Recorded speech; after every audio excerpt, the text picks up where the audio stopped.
Hi friends, నమస్తే. మేర్లపాక మురళి గారి Srungarapuram 1 kilometre next part చూద్దాం.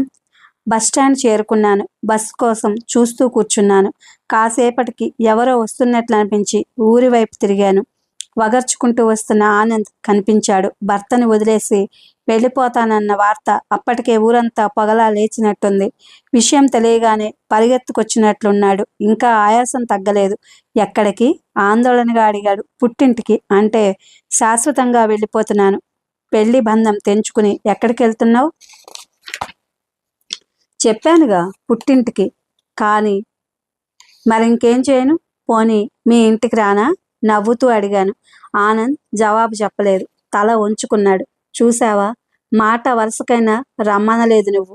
సంఘటనలో పరువు, మర్యాద, ప్రతిష్ట, భార్య, ఇంకా ఉన్న రకరకాల సంబంధాలను నా కోసం వదులుకోలేవు. అతను ఏమీ మాట్లాడలేకపోయాడు. దూరంగా బస్సు వస్తోంది. వెళ్ళొస్తాను ఆనంద్. నువ్వు నాతో మాట్లాడిన మొదటి వాక్యం ఏమిటో తెలుసా?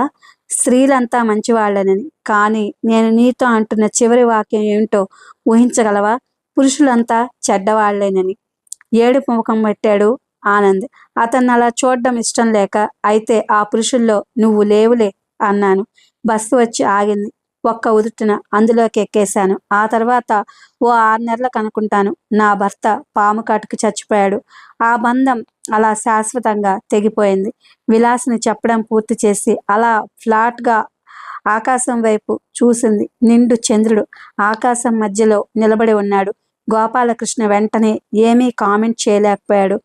తన వల్ల అవమానం పొందిన వ్యక్తిని ఓదార్చడానికి తనను తానే అర్పించుకుని పుట్టింటికి చేరిన ఆమెను చూస్తుంటే పయ్యద తొలగించి సయ్యాటలాడాలనిపించలేదు.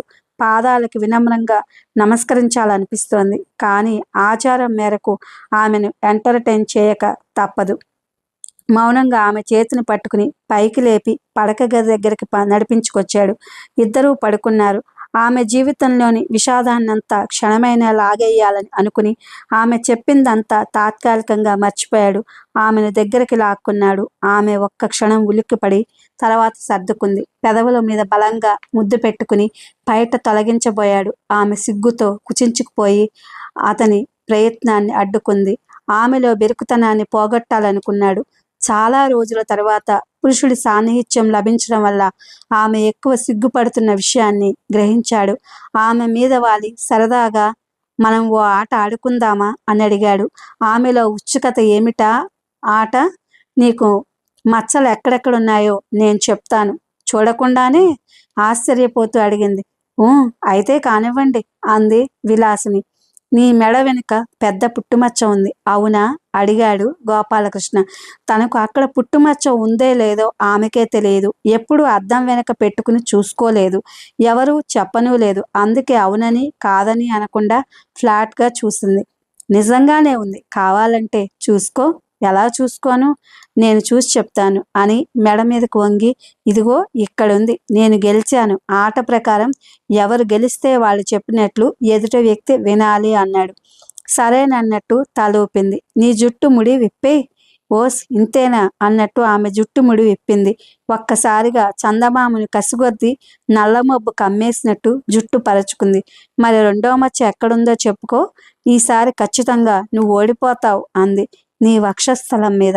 అతను ఓడిపోయినందుకు ఆమెకు చాలా సంతోషంగా ఉంది. నాకు అక్కడ మచ్చలేదు అంది స్థిరంగా. ఏది చూపించు. తను గెలిచినట్లు నిరూపించుకోవాలనుకున్న తహతహలో ఆమె గబగబా తన జాకెట్ విప్పింది. ఆచ్ఛాదన లేని ఆ భాగం సముద్రపు కెరటాల్లా పొంగుతున్నట్టుంది. వెన్నెల సైతం కుచాగ్రాల మీద నల్లగా మారిపోయింది. అతను పరిశీలించి చూసి, కరెక్టే, నువ్వు గెలిచావు. నువ్వు ఏం చేయమంటే అది చేస్తాను అన్నాడు. ఆమె ఓ క్షణం ఆలోచించి, స్త్రీలు ఎప్పుడంటే అప్పుడు వరాలు తీర్చమని అడగరు. సమయము సందర్భము వచ్చినప్పుడు మాత్రమే వాటిని అడుగుతారని మన పురాణ కథలు చదువుతూ ఉంటే తెలుస్తుంది కదా. అందువల్ల నేను కూడా నా వరం తీర్చమని సమయం వచ్చినప్పుడు కోరుకుంటాను అంది. ఓకే, అలానే. తర్వాత ఇంకెక్కడ మచ్చ ఉందో చెప్పుకో. కుడికాలు మోకాలికి దిగువన. కరెక్ట్గా చెప్పావే. ఆమె థ్రిల్లింగ్గా ఫీల్ అయింది. మరి గోపాలకృష్ణ అంటే ఏంటనుకున్నావు? అతని కాలర్ ఎగరేశాడు. ఎలా చెప్పగలిగావు? కళ్ళను బండి చక్రాల్లో దొర్లిస్తూ అడిగింది. అంతా తాయెత్తు మహిమ అని తమాషాగా కన్ను గీటాడు. మరి కోరిక కోరనా? తప్పదు కదా, అడుగు. వెంటనే పసిపాప వైపో. ఆమెకు అర్థం కాలేదు. ఎలా? ఎలా అంటూ అతను చీర కొంగు పట్టుకుని లాగాడు. మరుక్షణంలో ఆమె అప్పుడే పుట్టిన పసిపాప అయిపోయింది. వెన్నెల్లో ఆమె శరీర మందారాల పూల పొడిని రాసుకుంటున్నట్లు ఎర్రగా మెరిసిపోతోంది. అతను కాంక్షతో జ్వలిస్తూ ఆమెలో కలిసిపోవాలని ముందుకు వంగాడు. అవేమీ పట్టించుకోకుండా, అవును, నా మోకాల మీద మచ్చ ఉంది అని ఎలా తెలుసుకున్నావు అని అడిగింది.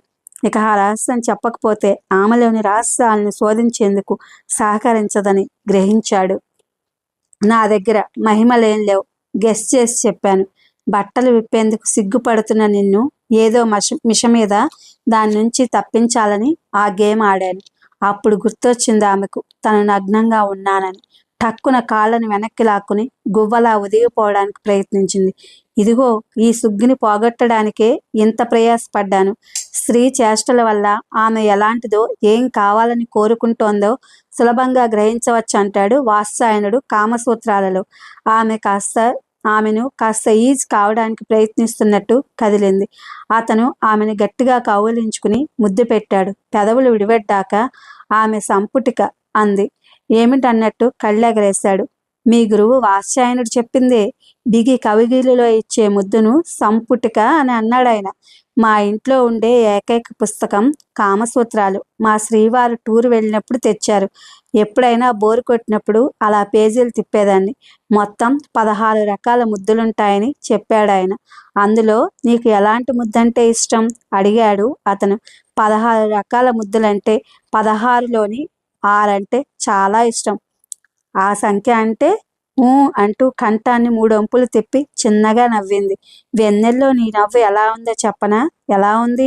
సప్తవర్ణాల చాపం మీద కూర్చున్న అష్టవిధ నాయకుల్లో ఒకరైన విరహత్ కోటిర్త మెడలోని నవరత్న ఖచితహారం అలా గాలికి ఊగినట్టుంది. ఆ కాంప్లిమెంట్కి ఆమె గుండెలు మరింత పొంగాయి. నవరత్నాల హారం ఎలా ఉంటుందో నాకే తెలియదే అంది. అద్దం ముందు నిలబడి నవ్వుకో. నీ నవ్వు ఎలా ఉంటుందో ఆ హారం కూడా అలాగే ఉంటుంది. నవరత్నాల హారం అంటే ఇష్టమా?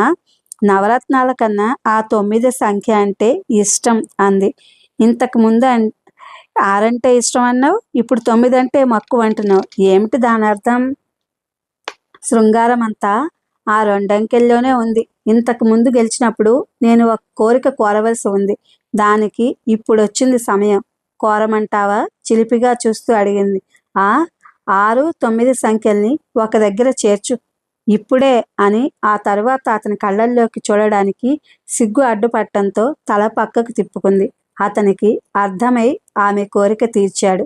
ఇది ఫ్రెండ్స్, మేర్లపాక మురళి గారి Srungarapuram 1 kilometre. Thank you for watching.